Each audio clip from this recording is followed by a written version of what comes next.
তখন স্বামী বলল, কৌশিক তোমাকে দেখতে আসছে কেন? স্বামীর এ কথায় মিষ্টি অবাক হলো আর বলল, কি হয়েছে? আমায় দেখতে আসলে তোর কি? তখন আমি বললাম, আজকে তাহলে তোমাকে সবটা সত্যি খুলে বলবো। মিষ্টি অনেকটা অবাক হয়ে তাকিয়ে আছে স্বামী নিষ্পাপ চেহারার দিকে। স্বামী বলতে লাগলো, মিষ্টি তুমি কি জানো আমি তোমাকে অনেক ভালোবাসি, সেই ছোট্টবেলা থেকে তোমাকে পছন্দ করি। বলে মিষ্টির হাত ধরল। মিষ্টি একটা ঝাড়ি দিয়ে হাতটা সারিয়ে দিল আর বলল, তুই কি পাগল? আমি তোকে ছোট ভাইয়ের মতো দেখি, আর তুই আমার থেকে 2 বছরের ছোট।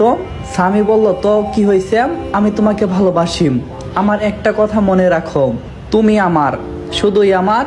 আর তোমাকে নিয়ে যে রঙিন পৃথিবী আমি সাজাইছি, সেখানে তোমাকেই বধূ বেশে রাখবো, অন্য কাউকে না। আর তোমাকে আমার থেকে কেউ আলাদা করতে পারবে না। যদি কেউ চেষ্টাও করে তাহলে তাকে দুনিয়া থেকে ওই পারে পাঠিয়ে দেব। এই কথা বলে স্বামী সেখান থেকে চলে আসে। সে যেন ভুলে গেছে কৌশিক চারের ব্যাপারটা, মাথায় কিছুই কাজ করছে না। এখন সে কি করবে?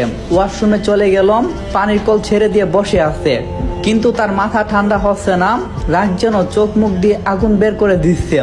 শাওয়ার শেষ করে রুমে আসার পর রাতের খাবার খেয়ে শুয়ে পড়ে। ঠিক তখন মোবাইলে একটা কল আসলো। স্বামী তাকিয়ে দেখে এটা লিটন ভাইয়ের নাম্বার। তখন স্বামী আর দেরি না করে কলটা রিসিভ করলো। কল রিসিভ করতে যা শুনলো তা শুনে সে যেন অবাক হয়ে গেল।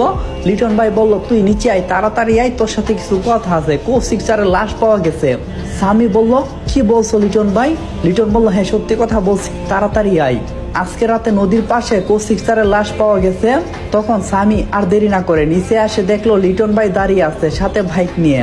স্বামীকে দেখে বলতে লাগলো, তাড়াতাড়ি গাড়িতে উঠ। স্বামী বলল, এত রাতে কোথায় যাব? লিটন ভাই বলল, বাঁচতে চাইলে গাড়িতে বস, আর পিছনে পুলিশ তোকে ধরে নেবে। তাড়াতাড়ি আমার সাথে চল, পরে আমি তোকে সবকিছু খুলে বলছি।